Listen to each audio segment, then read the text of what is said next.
नमस्कार दोस्तों, क्या जेड प्लांट आपका सर्दियों में खराब हो जाता है? जड़ें सड़ जाती हैं, पत्तियां पीली होकर गिर जाती हैं, पत्तियां सिकुड़ जाती हैं, पौधा बेकार सा मुरझाया सा रहता है, पौधे की ग्रोथ रुक गई है, पौधे की ब्रांच गल जा रही है और जड़ें भी गल जा रही हैं, पौधा फंगस के कारण मर जा रहा है और आपका पौधा पाला के कारण बहुत बुरी कंडीशन में पहुंच गया है। तो इस हालत में आज मैं आपको चाय पत्ती का प्रयोग करना बताऊंगी। कैसे आप चाय पत्ती का प्रयोग करके आप अपने जेड प्लांट को हरा भरा और घना बना सकते हैं और इस कड़कड़ाती ठंडी में इसको सुरक्षित रख सकते हैं।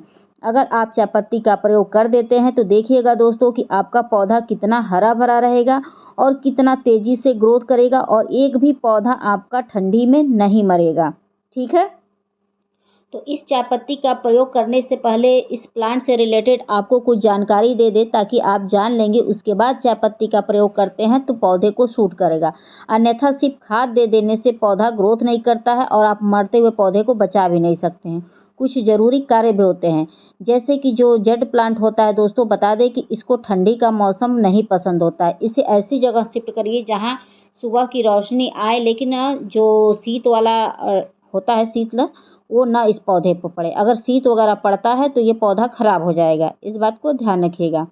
कोहरे से इसको बचा के रखिएगा। और अगला ध्यान देने वाली बात यह है दोस्तों कि आप इस पौधे को महीने में 2 बार ही पानी देंगे, वो भी लिक्विड फॉर्म में, और वो भी पानी आप खाद वाला देंगे। ठीक है, साधारण भी दे सकते हैं लेकिन खाद वाला देंगे तो इस पौधे की ग्रोथ कंटिन्यू होती रहेगी। लेकिन महीने में 2 ही बार देना है, 4-5 बार नहीं देना है, क्योंकि इस पौधे को ज़्यादा पानी की ज़रूरत ठंडी के मौसम में नहीं होती है।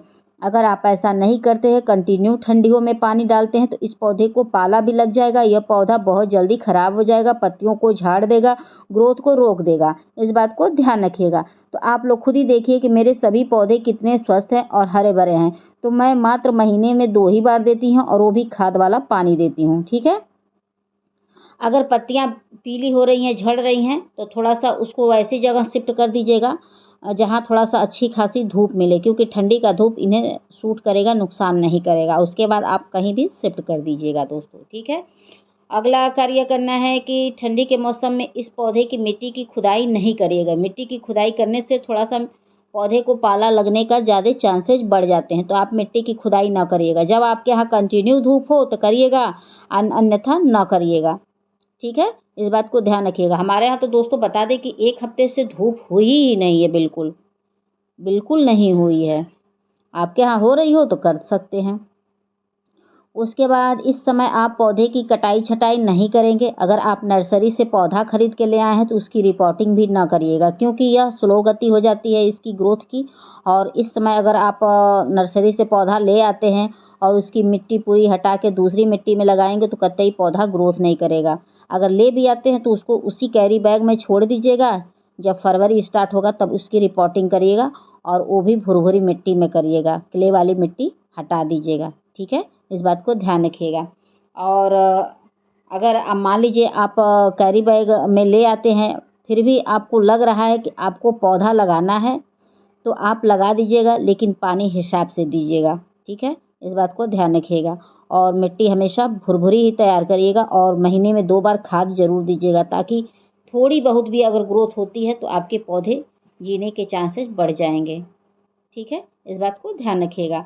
और मिट्टी में एक बार फंगिसाइड ज़रूर डाल दीजिएगा, क्योंकि इस समय फंगस का बहुत ज़्यादा चांसेस बढ़ जाते हैं, क्योंकि धूप वगैरह निकलती नहीं है तो मिट्टी में फंगस वगैरह उत्पन्न होते रहते हैं। तो उसके लिए आप महीने में 1 बार मिट्टी के अंदर फंगिसाइड डाल दीजिएगा, और नहीं तो आप हल्दी वगैरह का भी प्रयोग कर सकते हैं। और पौधों को महीने में 1 बार नीम ऑयल का स्प्रे कर दीजिएगा, ताकि पौधे के ऊपर कोई भी कीड़े मकोड़ों का अटैक ना हो। कीड़े मकोड़े का अटैक होगा तो फिर पौधों के लिए दिक्कत बढ़ जाएगी। ठीक है, तो यह कार्य आप ज़रूर करिए। नीम ऑयल का कर दीजिएगा, चाहे आप शैम्पू का कर दीजिएगा, चाहे ये फंगिसाइड का कर सकते हैं, हल्दी का कर सकते हैं। आपके पास बहुत सारे ऑप्शन हैं, किसी का भी करिएगा, लेकिन करिएगा और दोपहर के समय करिएगा, जब थोड़ा सा मौसम सही रहे। ठंडा मौसम में ना करिएगा, नहीं तो दिक्कत बढ़ जाएगी इन पौधों को। और गमला तो मैंने पहले ही बताया था कि छोटा ही चुनाव करिएगा। और जो भी खाद वगैरह दीजिएगा तो वो भी हिसाब से दीजिएगा, थोड़ा थोड़ा ही दीजिएगा, ज़्यादा नहीं दीजिएगा। इतना ही दीजिएगा जितना में उसकी मतलब मिट्टी गीली हो जाए दोस्तों, ठीक है, ज़्यादा मत दीजिएगा। और कटाई छटाई से परहेज करिएगा इस समय। तो चलिए खाद बताते हैं। तो सबसे पहला खाद मैंने लिया है दोस्तों मस्टर्ड केक लिक्विड फर्टिलाइज़र है ये, यानी कि सरसों की खली है। और इसमें मैंने नीम खली भी डाला था, कुछ दिन पहले मैंने भिगोया था, मुश्किल से 4-5 दिन हो गया होगा। तो इसको डालने से ये होगा दोस्तों कि आपके पौधे को पाला नहीं लगेगा, आपके पौधे की ग्रोथ कंटिन्यू होती रहेगी। क्योंकि जो सरसों की खली होती है वह एक गर्म खाद होती है, गर्म खाद पौधे को मरने नहीं देती है। ख़ास तौर से उन पौधों को जो डोरमेंसी में जाते हैं, क्योंकि बहुत ऐसे पौधे होते हैं जिन्हें ठंडी नहीं पसंद होती है, उसमें आप सरसों की खली डाल के देखिए, वो पौधा ठंडी में भी नहीं मरेगा और उसकी ग्रोथ कंटिन्यू होती रहेगी, ठीक है।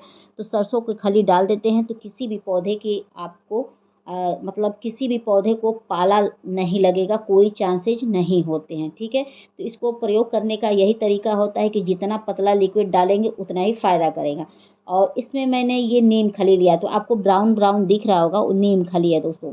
नीम खली इसलिए डाला जाता है कि पौधे की मिट्टी के अंदर कोई ऐसे कीड़े मकोड़े होंगे जो जड़ों को खाते हैं, खोखला करते हैं जड़ों को, तो उनसे बचाव के लिए डाला जाता है। तो मैं पहले ही भिगो के दोस्तों रख दी थी, इसलिए भिगो के रख दी थी कि ताकि फूल जाएगा तो पौधे की जो मिट्टी है वो जड़ों में पहुंच जाएगा। उसके बाद मैंने ये थोड़ा हल्दी लिया, फंगिसाइड तो मेरे पास नहीं है दोस्तों, मार्केट नहीं जा पा रही हूँ। तो मैंने हल्दी इसलिए लिया है कि मिट्टी के अंदर कोई फंगस वगैरह होंगे या जड़ों में सड़न पकड़ रही होगी, जड़ों को कोई प्रॉब्लम हो रहा होगा, तो उसको ठीक करने के लिए हल्दी डाला जाता है। आप चाहे तो फंगिसाइड भी डाल सकते हैं, मेरे पास नहीं था तो मैं डाल रही हूँ। ऐसे दोनों का काम सेम ही है, ठीक है। तो आपके पास हल्दी हो तो हल्दी डालिए, नहीं तो फंगिसाइड हो तो फंगिसाइड डालिए, लेकिन डालिएगा ज़रूर ताकि कोई जड़ों में समस्या ना हो, जड़ों की ग्रोथ अच्छी खासी रहे। जब जड़ों की ग्रोथ होगी तो पौधे की ब्रांच ऑटोमेटिक उनकी ग्रोथ होने लगेगी, पत्तियों में चमक रहेगा, पत्तियाँ झड़ेंगी नहीं, पत्तियाँ पीली नहीं होंगी।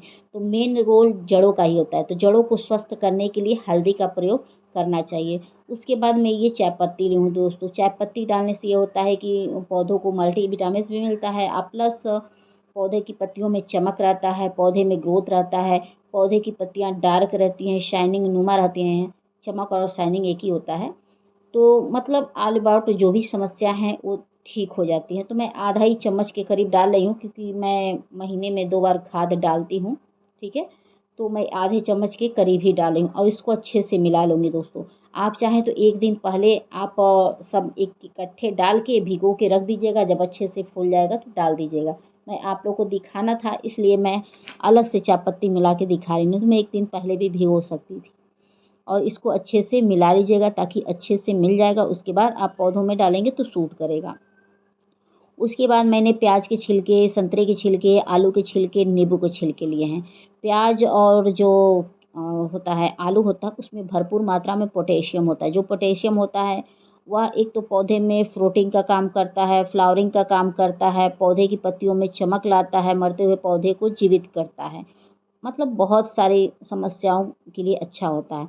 और जो नींबू का छिलका है और संतरे का छिलका है, यह समझिए कि मिट्टी को एसिडिक करता है। जब मिट्टी एसिडिक होती है तो जड़ों का निर्माण होता है, जब जड़ों का निर्माण होता है तो पौधे की ग्रोथ ऑटोमेटिक होता है, ठीक है। तो आप इसका जो छिलके हैं नींबू के, उसका महीने में 1 बार प्रयोग करिएगा। बाकी जो किचन वेस्ट मटेरियल का पानी है इसका चाहे तो प्रयोग कई बार कर सकते हैं, ठीक है। लेकिन ठंडियाँ स्टार्ट हो गई हैं तो आप महीने में 2 ही बार करिएगा, ज़्यादा ना करिएगा। जितना कम पानी देंगे उतना ही ये स्वस्थ रहेगा। और ये लिक्विड समझिए कि आप अडेनियम में भी डाल दीजिएगा, और कोई भी ऐसा पौधा हो जो बहुत जल्दी ठंडियों में ख़राब हो जाता है उसमें भी डाल दीजिएगा। और देखिए इस छोटी सी कटोरी से मैं थोड़ा थोड़ा डाल रही हूँ, ज़्यादा नहीं डालें, तो आप लोग भी थोड़ा थोड़ा ही डालिएगा। बता दो दोस्तों कि मैंने थोड़ा थोड़ा डाला और वो भी पानी छन के बाहर निकल गया है, टिक नहीं पाया है इस गमले में। तो मिट्टी अच्छी तैयार थी और पौधे को अच्छे से इतना ही कटोरी में मिल भी गया। तो जितना ज़रूरत था पौधे की मिट्टी में उतना टिका, बाकी एक्स्ट्रा छन के निकल गया है। और देखिए मैं ज़्यादा तो पानी डाल भी नहीं रही हूँ और पानी निकल भी गया। तो ऐसी मिट्टी भी अच्छी तैयार रखिएगा दोस्तों, ठीक है। इन सब चीज़ों का ध्यान रखिएगा। एक चीज़ बता दें कि इस खाद का प्रयोग आप हर तरह के फल फूल सब्जी, इंडोर आउटडोर, कोई भी पौधा हो ए टू जेड सब में कर दीजिएगा। सबकी ग्रोथ अच्छी होगी और सारे पौधे आपके सुरक्षित रहेंगे, क्योंकि इस समय बहुत ज़्यादा कड़कड़ाटी वाली ठंडी पड़ रही है और पौधे के लिए बहुत ही घातक हो सकता है। तो पौधों को सुरक्षित करने के लिए इस गर्म खाद को आप डाल देंगे तो सभी पौधे आपके ग्रोथ में रहेंगे और सुरक्षित रहेंगे, किसी भी पौधे को पाला नहीं लगेगा और सभी पौधा आपका फलेगा फूलेगा दोस्तों। ठीक है, ख़ास तौर से इस समय उन पौधों में ज़रूर डालिएगा जो उसमें डोरमेंसी में जाते हैं। ठीक है, तो दोस्तों आप लोग को मेरी वीडियो पसंद आएगी तो please like, subscribe, comment and share ज़रूर करिएगा। आशा करती हूँ कि आप लोग को मेरी वीडियो पसंद आई होगी। तो प्लीज़ बेल आइकन का बटन दबा दीजिएगा ताकि नेक्स्ट वीडियो लेकर आऊँ आप तक आसानी से पहुँच जाए। फिर मिलते हैं नेक्स्ट वीडियो में नेक्स्ट टॉपिक के साथ। Thank you for watching. Bye bye, take care.